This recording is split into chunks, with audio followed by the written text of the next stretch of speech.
रूसी तेल और अमेरिका के साथ ट्रेड डील पर सत्ता पक्ष और विपक्ष की तू मैं चल रही थी, लेकिन असली आग एआईएमआईएम के प्रमुख और सांसद असदुद्दीन ओवैसी ने लगाई, जिन्होंने सीधे अमेरिकी राष्ट्रपति डोनाल्ड ट्रंप की नीतियों की न सिर्फ धज्जियां उड़ाकर रख दी, बल्कि मोदी सरकार की गोलमोल बातें और उसे कायरतापूर्ण बताते हुए चुप्पी को भी ललकार दिया है। लोग कह रहे हैं कि भारत भक्ति हो तो ऐसी, जिसने जुबान से वाशिंगटन से लेकर के दिल्ली तक को हिला करके रख दिया है। इनडायरेक्टली अगर हम रशिया का ऑयल लेंगे तो 25% लगा देगा।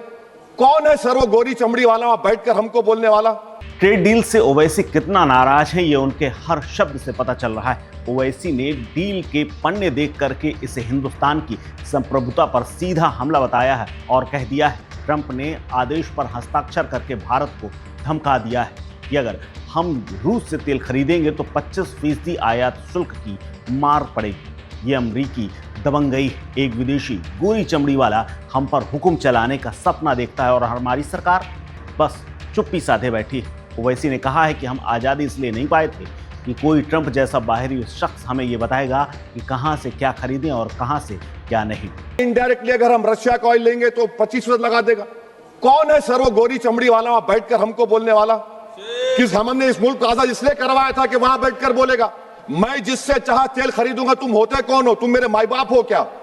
आप 25% लगाएंगे सर। और वर्ड क्या इस्तेमाल किया? इंडिया, यानी अब नयारा जो है नयारा कंपनी बंद हो जाएगी और हमको मॉनिटर करेंगे, आप भारत को उस पर ओवरसाइट करेंगे। लोकसभा में चर्चा के दौरान ओवैसी ने साफ कहा कि यह दुर्भाग्य है कि अभी तक भारत सरकार इस पर चुप है।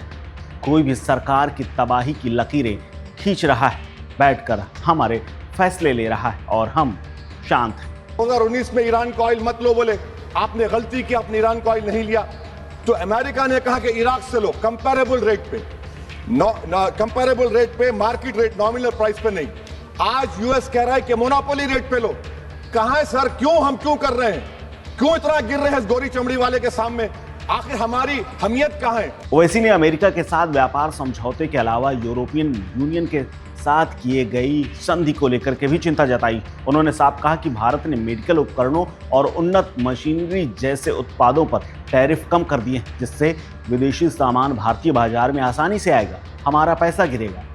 हम क्यों इतना झुक रहे हैं किसी दूसरे के सामने? ऑर्डर सर, बांग्लादेश से यूएस ने कह दिया कि हमसे कॉटन खरीदो, zero tariff. Sir Bhiwandi, Malegaon, Banaras के पावरलूम का क्या होगा? 70% रॉ कॉटन हम देते हैं बांग्लादेश को। कहने वाले कहते हैं कि ओवैसी बीजेपी की बी टीम है। ओवैसी जितना बोलते हैं उतना ही सत्ताधारी पार्टी बीजेपी को फायदा होता है, लेकिन ट्रेड डील पर जैसे ओवैसी ने धागे खोले हैं, जितना भड़के हैं, वो भी बेहद डिटेल के साथ ये देखने वाला था। सरकार के बैठे हुए तमाम लोग सिर्फ चुपचाप देखते रहे। अमेरिका के साथ ट्रेड डील और ओवैसी के इतने तीखे भाषण को लेकर के आप क्या सोचते हैं? शेयर कीजिए अपनी राय, अपना ओपिनियन, अपनी वॉइस हमारे साथ। यह है इंडी वॉइस, आपकी अपनी इंडिपेंडेंट वॉइस।